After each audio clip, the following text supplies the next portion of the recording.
What's going on, Straight Talk Faithful? Your host, your boy, George Mackay, back in studio again today, pre-recorded, and I got a special one. As you can see on the screen, if you're watching on YouTube or if you're listening, I'll introduce him right now. Please welcome to Straight Talk Wrestling, one half of one of the best tag teams, Ontario Indie Wrestling, actually tag teams in wrestling, period. One half of the Dirty Vets, the notorious TID. Welcome to Straight Talk. What's going on, pal? How you doing? I am doing absolutely fantastic. You know, it's COVID.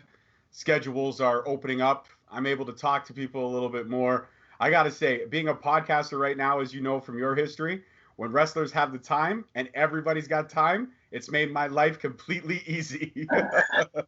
Yeah, I mean, back in the days when we were doing, strictly wrestling heavy stuff, like with, when we started Live Audio Wrestling and then doing the O Show stuff as well, it was really tough at first trying to get guys to commit. The hardest thing for us was because, hey, we'd go to the guys in the WWF and say, we got this show that we do, this online radio show, and right away they'd look at us like we had three heads. The frig is an online radio show? It's just like a radio show, only you listen to it here. And we try to explain to them, it's like, well, how do you do it? Well, we have this studio set up. So one of the very first guests that they ever sent us was Ron Simmons. Ron Simmons shows up in like a stretch limo, right? And we were right across the street from Canoe and the Toronto, the newspaper and stuff like that, right? So everybody's like, oh, maybe he's going to Canoe to do something or whatever. And he pulls up to this little studio for us and gets out, friendly as ever, no problem, And then it was the toughest part is trying to get guys locked down, get a couple of minutes of their time and stuff like that, because we don't, as wrestlers, if you've always got your hustle going. So you don't have a lot of downtime and stuff like that. And a lot of them forget that part of your hustle to get yourself over is doing things like this. You know what I mean? Like everybody was like, oh, you just do a radio show or you just do a podcast. And the podcast guys are like, oh, well, you're just a wrestler or you're just a performer. What everybody has to remember is everybody needs each other. We need guys that are doing podcasts as wrestlers and podcast guys need wrestlers because that's their content. Everybody just needs to smarten up and just like get along, man. It's cool. Absolutely. Couldn't agree with you anymore. And it's exciting for me to talk to, again, one of like the founding fathers of podcasts. You kind of had an online radio show before anybody else did. You actually sent me an invite to your group on Facebook, the Godfathers of Podcasts. I joined it right away. I love the content. I love everything about it. And you know what? The great thing about it is that if it wasn't for guys like you that paved the way for guys like me, I would have never had the guts to do this. I know I don't have a face. I don't have a face for television. I do, however, have a voice for radio. So that makes for something sweet. Right? Yeah. No. When we first started, there wasn't anything. I think there was like it was on a station called Virtually Canadian, and the amount of people that came out of that studio, so to speak, like you'd be hella surprised. Like we had, the guy who came to us about starting the wrestling show because they wanted content, they wanted programs, stuff like that, was a gentleman by the name of Jeff Merrick. I don't know if you watch hockey or know who Jeff Merrick is, but he's, one of the very few guys in all of Canada who actually gets paid to just watch and analyze hockey, not even as an ex-player or anything like that. Like he is a brilliant human being and somebody that I like to call one of my very good friends over the years. So we had a guy like him who had his own show with Bob Makowitz Jr., who was a producer, one of the original producers for Off the Record with Michael Landsberg, and also another Canadian guy you might have heard of named George Strombolopoulos. Yep. The three of them had a show, for the longest time that they were taken from regular radio and they were going over to internet radio, basically. And we had Caroline Bargout was there. She is now a news anchor out in Winnipeg, I believe. Sid Sixero, who has a TV show now. I think it's on CBC or Sportsnet, one of these sports things, right? Headley Jones, who is a world-renowned, DJ and stuff like that. Like we had so much talent that was inside of this one facility, and then right along with it was just me and Donnie, just a couple of dummies who just like to talk about wrestling. That was about it, you know. And they had no money for us. Nobody knew how to sell us. Nobody knew how to, you know, to even market us, right? So they had come to us, the owner had come to us and said, listen, if you can make money off of this and you can sell this, you go right ahead and sell it. So that's what I did. I went out and I sold it. I sold the show and I came back. And he was like, I was like, we got a title sponsor. This is what I need. We're going to have, you know, people coming in to do their readers, blah, blah, blah, all this stuff. And he's like, hold on. Who did you sell this? How did you sell this? And all of a sudden I was like, here's what you're going to have to understand. Live audio wrestling for the next couple of months is now brought to you by www.smutland.com. And that was it. I sold it to a porn site, plain and simple, because they got money. Right. Mm-hmm. So, and this was the time of, you know, you got to remember, this was, you know, what, 95, 96. So this was like wrestling. The big thing was like the ECW stuff, and everybody was extreme and edgy and you know what I mean, doing their thing. So it was like, well, it's perfect that we get sponsored by a porn site then. No problem, right? So I thought it was fantastic. The owner was then trying to get his cut out, and he got nothing. So hey, he told you to go sell it.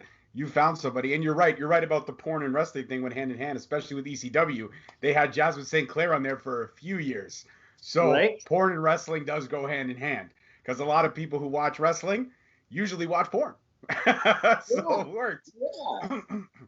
So tell me about, I want to talk about you for a second. I want to talk about your career, because man, you have had a long, healthy, viral career. You've been around the business for so long. And one of the things, I mean, you're also, a lot of people might not know, you are the co-owner of Crossbody Pro Academy.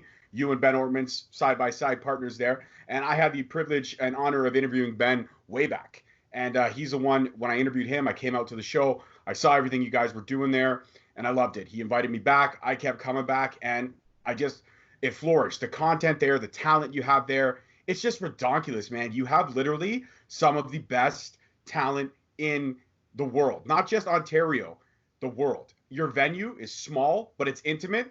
I've had Holden Albright steal my water to spit in Frankie the Beast's face. I've had Holden Albright break a chair in front of me. I've had, actually, you know what? A lot of this stuff involves Holden and how bad he's put his body on the line. Yeah, I had to have a little talk afterwards where I was like, bro, why you keep breaking all of our chairs, man? Like, you know, and then he does silly things with guardrails and stuff like that. And don't kid yourself. Like, he, you know, listen, Holden Albright is one hell of a human being. I love him to death. I wish nothing but fantastic things for him. And that's, you know, that's one of the beautiful things about what we're trying to do at Crossbody Pro Wrestling and Crossbody Pro Wrestling Academy is we're trying to let guys showcase themselves, not just come in and say, hey, this is what we want from you. You know, we want you to come up with stuff, and we want you to be able to showcase, and want you to throw everything you can up against the wall, and whatever sticks. And that's fantastic. You can take it elsewhere and use it in other places. You know, when Ben and I first decided to do this whole thing, it was basically one of those things is like, listen, here's the rule, is that there's going to be no bullshit. I don't want any drama. I don't care what school you're from. I don't care what promotion you're from. I want you to come here and be very comfortable and get yourself over. That's it. That's all I wanted. Right. So it was interesting at first. And Holden is one of the guys that really took the ball and ran with it. You know, and he's been incredible. A couple of, you know, we got so many young guys there that are just murdering it right now. You know, we've got like Gabriel Fuerza, top-notch talent, you know, Alexander Del Bruno. I mean, we've got, you know, I mean, the Empire, a couple of young kids that nobody would even look at sideways and say, like, you'd look at these kids and you go, oh, that's great. My paper boy is hanging out with my milk delivery boy. And what are they going to do this week? You know, nobody took these guys seriously in any way, shape, or form, but they've managed to go out there and they get people behind them because they do what they're supposed to do, basically. Right. So, I mean, I love all of the talent that we've been able to put out there. You know, if all of the, you know, when this whole thing is over and stuff like that, we're going to continue to do everything that we can to put over, the young talent, along with talent that we bring in from other places. Like we've had the privilege of having, like Speedball Mike Bailey down a couple of times with us, Madman Fulton, who's just a beast of a human being. You know what I mean? He's become very, very close to the family as well. It's fantastic, the amount of talent outside that we've been able to draw on that can come in and help all of the local guys get better, and and vice versa. Everybody gets better. Iron sharpens iron, and we just wanted to put on quality shows that weren't over the top hokey. They weren't, you know what I mean? It wasn't all gimmicky and everything like that. But we're just happy to do what we got to do, and when this is all over, we're going to continue to do just that, man. Absolutely, and I can't wait. As soon as the next Crossbody show, I mean, I was jacked for the show in March. I was super excited about that, man. Fuerza and Holden, I've talked to both of them since that show had to get canceled because of COVID, and they both told me the plans that they had. And when Holden told me his idea, he's like, I wanted to go 80 minutes. I was like, where's my wallet? Shut up and take my money. How can we make it happen? Can we do an empty arena? Can something go down? And he's like, no, we just got to be patient. But the storylines, and what I love about Crossbody is the slow builds, the storylines. You guys really take the time to set it all up perfectly. You've got, for example, in the women's division, you got Alexia Nicole holding it down for almost a year now with that title. And her and Crystal Moon have been going back and forth about what they're going to do or how they're going to amp it up every time, and they do. You bring in other ladies for the mix, but really the women's division comes down to those two ladies. Then you look at the tag team division. I'm a big tag team wrestler. I love tag team wrestling. I go all the way back to the 80s with it. If we're going to go top tier, I got to give it up to, like, if I'm going to go AEW, I got to give it up to Private Party. I got to give it up to Best Friends. I got to give it up to the Revival. It was with WWE. Now they're free agents. A lot of people suspect they will be in AEW soon. I mean, the list of tag teams go on and on. If we're talking tag teams here at home, you got to give it up to the North. Got to give it to Empire. Got to give it to the Dirty Vets. And that's where my whole kind of segue was going, was that you guys and Empire had probably one of the best storylines of 2019. You really, really did. There was this back and forth with the Dirty Vets, with their manager, Mr. Hamill, the mouthpiece, and it was Empire, always the underdog. Matt Grant, TJ Kirk. Every time they got this close, Dirty Vets found a way to squeak it out, pull it out, whether it be interference by Hamill, weapons involved, tinkering with the referee, whatever may have you. And then the storyline built to this pinnacle where it was, okay, you want one more shot at us, you being the champions? Okay, we're going to do it. But this time, you got to put your careers on the line. If we win, you go back to reffing. If you win, you get the titles. And it was when that whole thing came down, I was in the audience like, no, yeah. And it was such a great build and a great story. And that's what a lot of ignorant people still don't understand about the wrestling business. Yes, we are there to entertain. You guys put your bodies at risk. You work 330 plus days a year. You're the only sport in the world where you're going that much time. But also the story, the art form, the dance. And the four of you delivered on so many things. And you mentioned earlier about how both of those guys, nobody would even look at them. Well, after you guys put the gold on them, I know their stock rose, and it rose exponentially. But I love the slow build, and I love how you guys do it. Talk to me about that, if we can. Maybe pull the curtain back a little bit there. How great Crossbody is at developing these fantastic storylines, because they keep people coming back. And that's the amazing thing about it. That's the kind of recipe for success. So one of the things that we decided when we were going to do this, because Ben does a fantastic job of running the shows. He's taken himself out of the mix as a performer. He wrestles every once in a while, just when he gets the itch or whatever. But he's such a smart guy to know that his ultimate talent and goal and need that he has is to make sure the show is as good as it can possibly be, and he strives every single minute of every single day, like that I've known this guy, you know what I mean, trying to make it better. But one of the things that we wanted to do was make sure that the tag team division was taken care of. And I said, listen, let me have the tag team division. Let me take care of this. Let me take the ball and run with this, if you will, right? With what we're doing and how we're writing the story. So one of the things that I like to do, it's just something that I learned when I was young in wrestling. And it was, if you're going to build a program, what you have to have, like, start at the back, start at the finish. You never start at the beginning.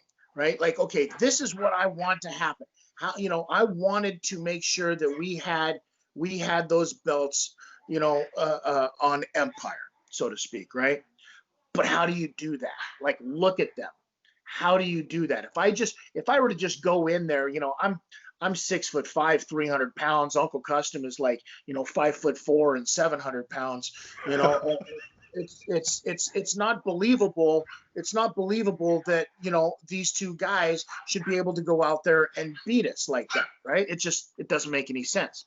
So you got to come up with very creative ways. And one of the things that we did is I said, okay, this is what I want to do. And everybody's like, what? Nobody's going to buy it. I said, trust me, I'm going to make people buy this. People are going to believe this because we're going to try to do this in the best way that we can, as smart as we can. So now I've got my finish to this whole thing. Well, how do I get there? And I start working backwards. And one of the things you have to remember, like with indie wrestling is, and any wrestling for that matter, is everything can change at like the drop of a dime, right? You can have the best plan in place, but when you get to the arena and you find out that, like, oh, so-and-so isn't going to be here, or so-and-so is going to be late, or we've got to move you around on the card to this. Okay, so then you got to change some things because the ultimate goal is to make sure that the entire show is good. So some things had to change along the lines, and I would basically, a lot of that stuff in the tag team division, for us, for our program, was I would be like, okay, what do I want to do next? I know what my finish to all of this is. What do I want to do next? Because I know 3 down the road what I want to do, right? How do I get these guys over? And one of the things, and we still had to keep the heat. We had to keep the heat on the manager because he's a very good in between for this situation. You know what I mean? He's a lot closer to being believable, to being able to hang with these two guys than, 2 pieces of shit like me and Uncle Custom. So that's why we would put all the heat on Mr. Hamill for this, right? And then when we, because it was always Mr. Hamill would get involved. Fuck these heels, the dirty vets. Goddamn Mr. Hamill screwing it up the entire time. So all the heat's on Mr. Hamill the entire time. So when we finally unveil the entire thing and we get screwed out of our titles, it's because of the person that's had the heat on them the entire time, just like in a match. Well, how do you, so now what am I supposed to do? Am I supposed to have a rematch on this thing and forgive Mr. Hamill again? Well, no, doesn't make any sense, because then I've got too many of one-sided teams in the division, because we had other heel teams coming up and stuff like that, right? And I said, well, there's other guys that I want to work with as well, because I felt that I spent a year, getting Empire to where they needed to be, so where they could get their stock up, as you said, and get these, and take these belts and run with them. Let's see what happens. So what better way? If all of the heat is on Hamill, perfect. This is what we're going to do. I take all of the heat, I put it on Hamill. You saw on that same night, we walked out the curtain as the very hated individuals. I wouldn't say the most hated individuals ever, but very, very hated individuals. People wanted to see us lose badly, and we gave them that. And then we went back through that curtain as baby faces. So that, to me, is the beauty of what we can do in professional wrestling, when we can go out there and make the fans do what we want them to do and make them still enjoy everything without even like getting caught up in the bullshit of trying to be a smart mark about it or anything like that. Just enjoy it and be like, and then you think about it after, we're going, those pricks were bad guys when they started, and now I love them again. Now let me ask you this. Did anything change? Did we do anything differently? No, we didn't. No, you Right? didn't. You didn't From help. Yeah. when we were heels to when we became baby faces, we don't do anything differently. It's just how you do it and how you can connect with the fans on doing it. And one thing that I love about our fans down at Crossbody is they love all of it. You know what I mean? They're such fantastic group of human beings that come down and watch these shows, and they got behind it. It was fantastic. And that gave, to me, when that happened, I was like, perfect. Now let's see what Empire can do with these belts. Right. And it pulled us back, and we were able to start working with, some other a heel tag team in the Henshaws. Right. And see what we can get out of these guys next. And that was, that's where we kind of left off when all of this stuff happened. Other than the fact that, then we had Shogun and Blake 182, 187, whatever, Blake, his partner. Blake, go out there and win the straps from Empire. Right. So that was supposed to be the show, that the first show that got canceled. That was supposed to be the match. That's the match that when all of this is over and done with, that's the match that I want the most right now. Is I want Cuss and I in the ring with the current tag team champions, right? Blake and Shogun. Shogun, who just won the Impact, the last Impact gut check thing as well, right? And coincidentally, they got shut down right after that too. I'm starting to see a pattern here with Blake. This mother, he's shutting down companies. I can see this right now, right? I think he's responsible for COVID. It might as well be him. If it can't be 5G towers, it might as well be Shogun. That son of a bitch. So that's what I want when I get back, is I want that match badly, because I've been watching these young guys go, and I'm like, you know what? I want to have some fun in there with these guys. And to me right now with the tag division, that in Crossbody, that's really all our goal right now with me and Custom, because we're also like, not only are we the dirty vets, we're also the oldest fuckers in the business. You know what I mean? So I just want to get these young kids over as much as possible, and be able to say, I had fun in there with these guys. So that's really what we did with Empire. And, and who knew? We didn't know. We didn't have any idea that the crowd was going to, start healing on them after they won the belts. Well, if they're going to do that, you might as well give them what they want then, because that was a perfect opportunity for Shogun and Blake, to come in and work those guys in that match. And, you saw what happened. So. I did. And you know what? You segued perfectly in my next question. That's because you're a fellow podcaster like me. You have the mind. You talked about how, you want the fans to go where you want them to go, but also the fans can sometimes surprise you. You just mentioned that with Empire. You put the straps on Empire, then almost right away, the fans flip on Empire. They got their end game goal, but then they flip right away because they see these other guys coming out. So when the fans kind of tell you, no, this is the direction now we want you to go in, do you automatically go in there right away, or do you kind of take the slow way around? I never go in there right away. That's never been my plan. It wasn't even my plan then. It was one of these, let's see if this is truly an organic thing, or if this is something that the fans are truly behind, right? So we give them a couple of shots, we give them a couple of tries or whatever, and then it's like, no, this is what they're doing. Okay, cool. So because at that point it was like, this is what they want, and we're always going to be, we're always going to give the fans what they think they want, is the best way that I can put it. You know what I mean? Fans know what they want and stuff like that. But you can always, if you're a good performer and you've got a good mind for the business, you can always come out there and, you know what, as a fan, I'm going to give you what you want, but I'm going to give you something a little extra too.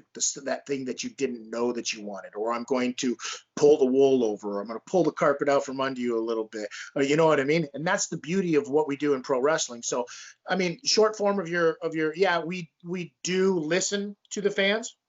sometimes the fans, sometimes the fans have a great mind as well and great idea. Sometimes they don't, So we try to take the best of all of it. And again, we're just, just like with the performers, we throw it up against the wall and see what sticks.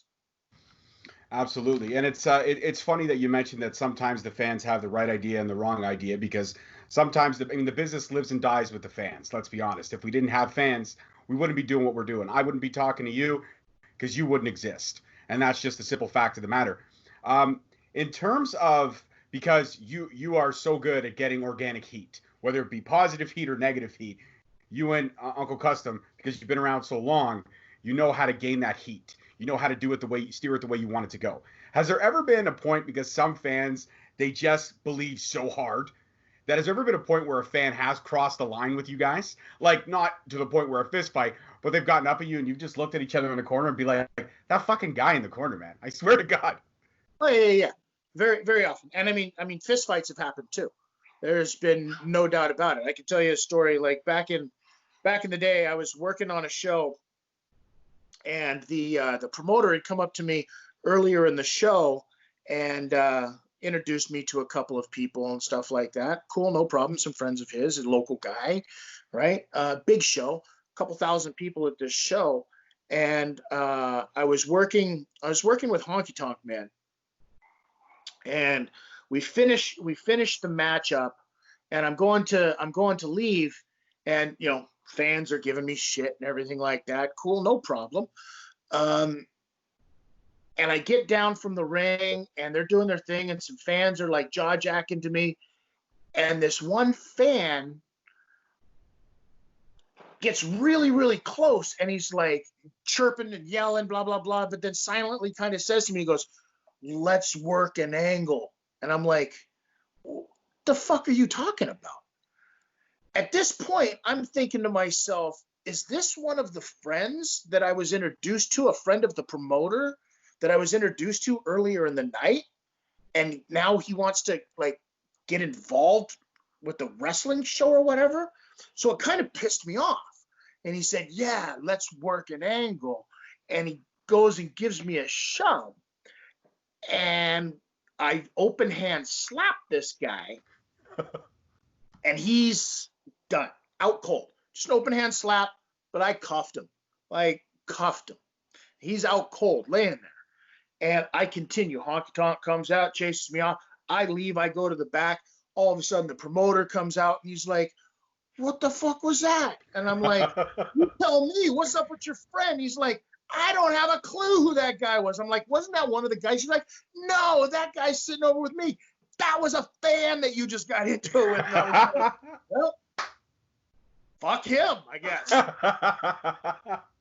That's awesome. And that's why I was so excited to talk to you, man, because I knew you were going to have great stories like that.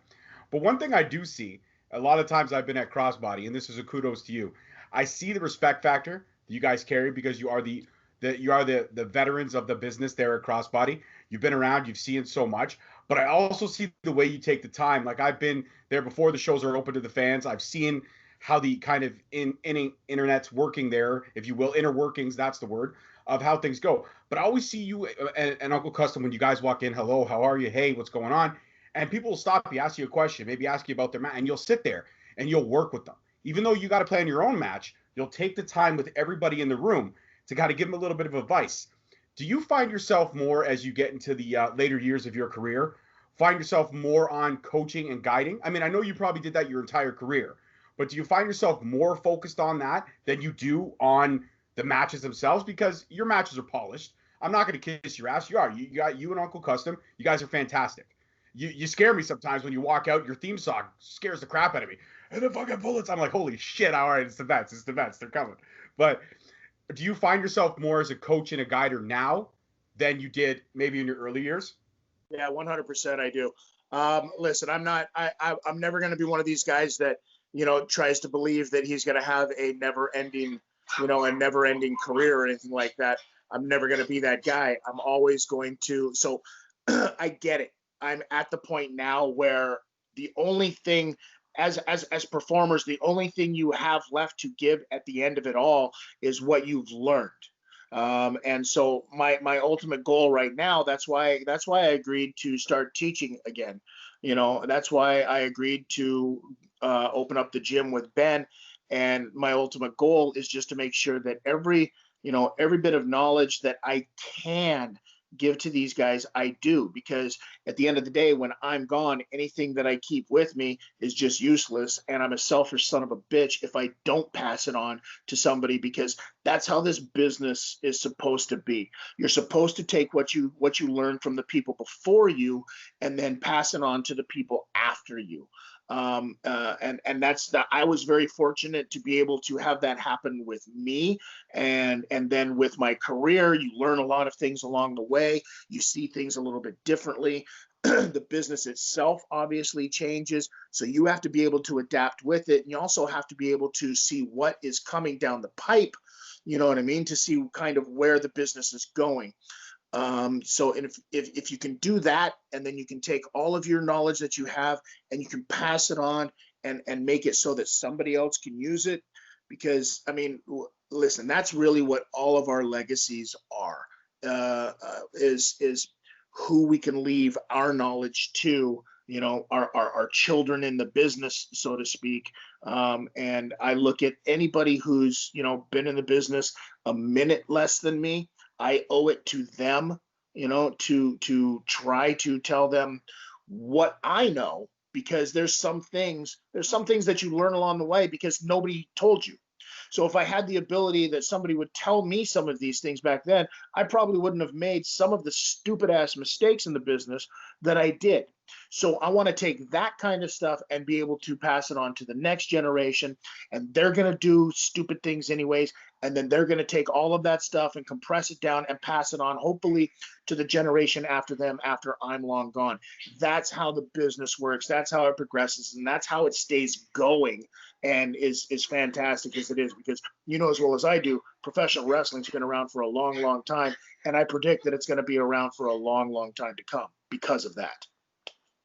Absolutely. I couldn't agree with you anymore. I've been a fan for 36 years. Since the minute I came out of my mom's womb, my mom was positive I came out with a beer and a title belt. I have no pictures to prove this, but I'm positive that it happened. In my own head, it happened. Who hooked you on wrestling? You know what? It was my uncle. I was 5 or 6. It was Christmas, and he just got a bootleg tape of the famous Jimmy Superfly Snuka off the steel cage, Madison Square Garden. And he threw it in, and it was a beta tape. I'm aging myself right now, but it was a beta tape. And he popped it in his beta player because he just had it. It was the new thing. And I was playing with my cousins, and we all had wrestling figures. So I was kind of into it, but that's my earliest memory. I was sitting there pounding my cousin's Shawn Michaels figure with my Hulk Hogan figure, and we were just smacking each other. And then all of a sudden I hear, oh no, he's going to do it. He's going to do it. I just look over corner of my eye, and there he is on the top of the cage, and he just jumps. And I just dropped everything.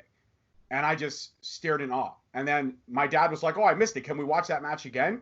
So they rewound it. And I watched the whole match. I sat in front of the TV. It was almost like the 101 Dalmatians thing. My dad had to keep pulling me back because I was so close to the TV. And then from there, my styles and my appetites for the business, they evolved. I was never a Hogan guy. I was always an Ultimate Warrior guy. And then from Ultimate Warrior, I transitioned to Sting. And then from Sting, I transitioned back to Shawn Michaels, then Triple H. As soon as Triple H got in the business, I was hooked. Right from Terror Rising, I was all about this guy. And to see where he's taken the business to, the evolution of how he's evolved himself and the business, what he's done with NXT, is amazing. So that segues to a question for you. In terms of seeing the business change through so many decades, you see the talent level rise, you see the artistry get stronger, you see the agility get stronger, you see everything just get quicker. What is the one era that you look back at with the fondness? Because you've been through it all. You've been through Attitude. You've been through the Ruthless Aggression stages, the PG eras, and to what we're in now, like the millennial style of wrestling. Is there a time period where you could look back and say, you know what, that was, and even the golden age of wrestling, if you will, 50s, 60s, 70s, 80s, because that was more like a chunk of time. Is there a time period you look back at and you say, man, that was one of the funnest times when I was doing it as hard, going hard at it? That was the time. Is there a moment that you can look back at? For myself, I mean, a lot of it was like early 2000s. You know what I mean? It was late '90s and early 2000s, when there was some really good money and really solid shows, and a lot of them that was going around. And that was because you had three promotions on TV all at once. You had WCW, you had WWF, and you had ECW, and everybody was doing their thing. So the business was really good. If I had to look back myself, though, I mean, for myself, and this is dating me as well. I really, really, really was a fan of like the NWA stuff on WTBS. That Turner television stuff every Saturday. It seemed like it was on for like 17,000 hours, like all day long on a Saturday, and it was fantastic. And it was the studio stuff that they did back then to set up, the big shows that they might have been doing in Gainesville or North Kakalaki or Charlotte or wherever it was. But you had like, 2 rows of bleachers. Everybody's like, if you were to look at that in today's standards with like 2 rows of bleachers with 50 people tops and everything like that, people would have been like, how can you make money off of this? Well, what they did back then was that was the precursor. That was this hype to set up for the bigger shows. And now you look at what NWA, since they've come back, they went back to that model. Little bit larger of a scale so they can fit a few more people in there. You know what I mean? They've got a bigger studio, so to speak, right? But they're gone with that same kind of formula. To me, it's not quite the same because the players aren't the same. And that's taken nothing away from the guys that are doing it now.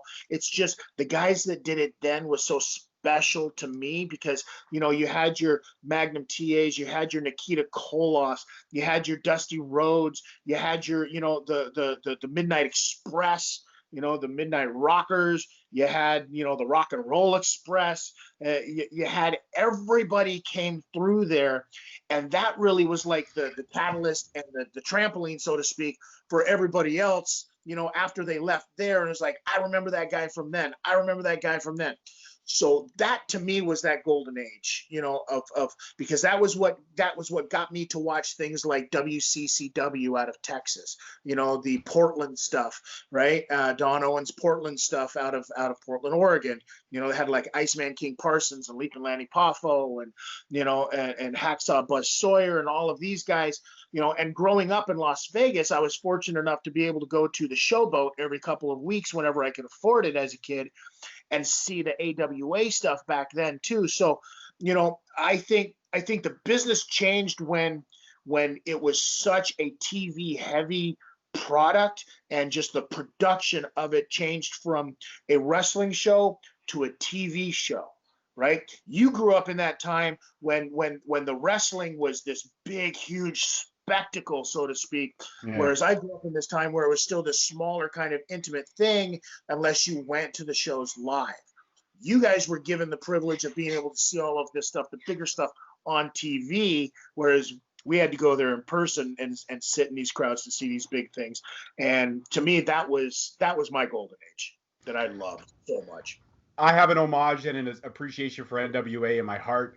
My dad and my grandfather were huge Ric Flair and Dusty Rhodes fans. So NWA, I'm no stranger to that. When it came back, and to see the resurgence of how well they polished it up, because obviously technology changes, things get better. I do love what Billy Corgan's doing over there now. I've talked to a few of the NWA guys, and they are fantastic. They're all very humble.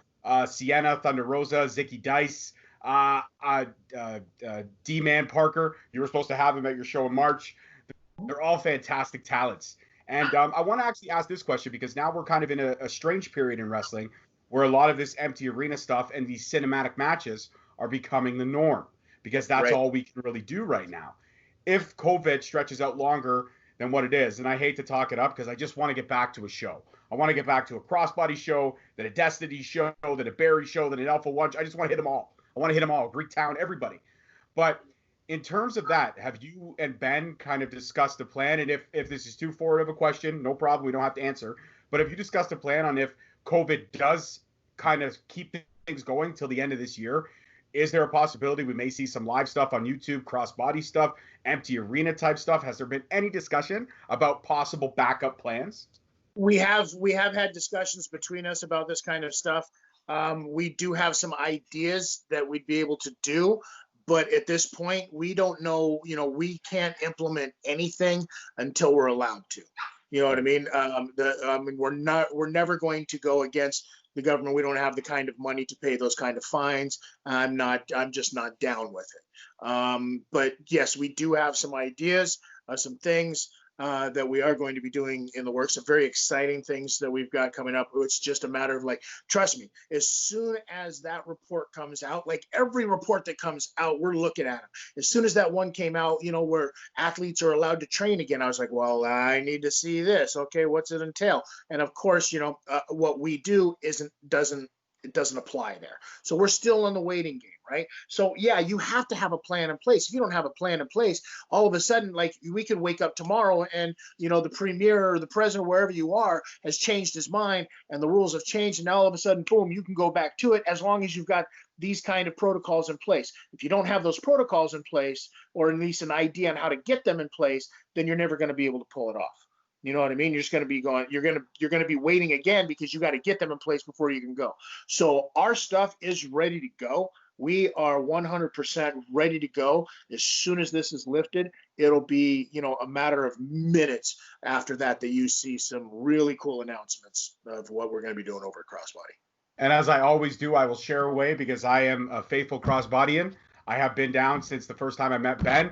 I love the product. I love the show. I love Ben. And now I love you. You guys are fantastic. Everything you guys do in your product is top notch. And anybody that doesn't know what we're talking about, considering you might be watching this on my YouTube page, finish the interview. And then when you're done, flip over to the Crossbody YouTube page, because I guarantee you're going to find some gems. You're going to find some of the best talent in the world. They've had some amazing guests there, and they have a crop of talent repping. Everybody that's repping gold over there, I've had the privilege of talking to. Alexia Nicole, I sat down with her twice. Holden, I've sat down with him twice. Gabriel Fuerza, I've sat down with him a few times. Pretty Ricky. Everybody that I've kind of jump-started and gotten like the best sound bites have all been from Crossbody. So I owe a lot to Crossbody. I do. I owe a lot to Crossbody. And I can't say enough good things about it. It is one of the best. I almost want to keep it my secret, though. I don't want to share it. I don't like to share things. I'm very selfish that way. But as much as I don't like to share it, I share it all kinds. Crossbody is one of my home away from home next to Destiny and Revolution Women's Wrestling. Those are three promotions I'm very proud to be affiliated with and honored to work with and honored to share what they do, because what they do entertains me so much. And I have you and Ben to thank for that, especially at Crossbody. My final question before we wrap it up. You're all about coaching. You're all about teaching. Let's play a little what if game. If I'm a 15-year-old kid, I walk into Crossbody day one, I put my money down on the table, say, okay, I'm ready to train. I want to do this. What's the first lesson out the gate that you give to a new student? Well, one of the first things that we want to test is we want to see where they are, where their physical fitness level is.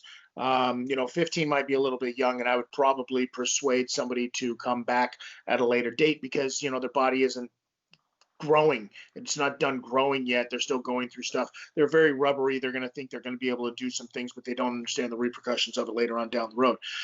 When they do come and they finally start to train and stuff like that, one of the first things that we do is we want to see where their physical fitness levels are. What are they, somebody might say, oh, I wrestled in school, or, oh, I played sports in school. It's a different kind of thing. Our cardio is way different than anybody else's cardio. Our footwork is way different than anybody else's footwork.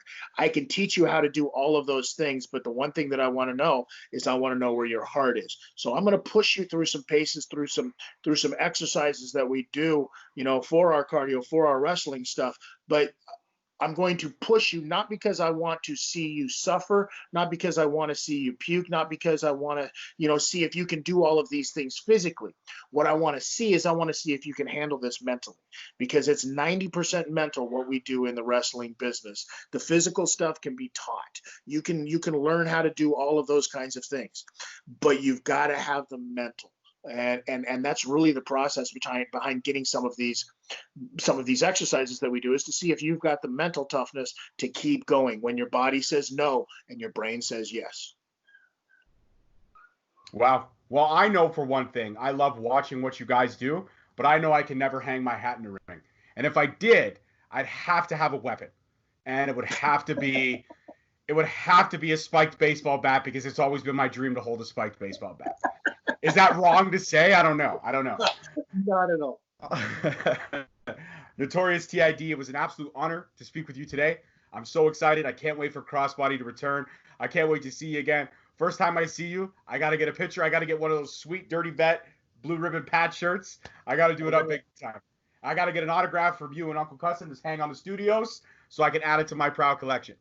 And as always, guys, don't forget to tune in next week for the socials. Follow them to see who the next week's episode will be. I'd love to give you a hint, but I'm not going to because I never do. Because if you don't follow the socials, then how do I know you're paying attention to me? Even though I have amazing guests, it really is all about me. Would you not agree, Tid? Well, it have to be because you're not. The show isn't called Amazing Guests, right? It's called Straight Talk Wrestling with your boy. That's right. All right, Notorious TID, you stay safe. You stay healthy during all this COVID stuff. And the minute it comes back, you or Ben, somebody, send me a message. Send me a poster because I want to share it along with you guys. Absolutely, we will, man. And thank you so much. And be sure to check out all the stuff at Crossbody. Be sure to check out the Godfathers of Podcasting stuff, that we get. Be sure to check out ProWrestlingTees.com so you can get all of the Crossbody shirts as well. All of those proceeds are going to the workers, going to the actual wrestlers. Right now, nothing is coming to Ben or us at Crossbody because the workers can't work. So that's why he came up with this idea. And kudos to him. It's been going pretty well. So please go there, support these guys. They will appreciate it tenfold. Absolutely. And if you have the Independent Wrestling Television app, yes, you can also 100%. check out Crossbody on there. Hit them up. I have the app. I've watched a lot of the shows. I've been at the shows, but I like to watch them back because when they're all polished and edited, I get to see the angles that I might have missed. So it is a fantastic product. Excuse me. And Ben and Tid, they put on one hell of a show. And kudos to both of you guys.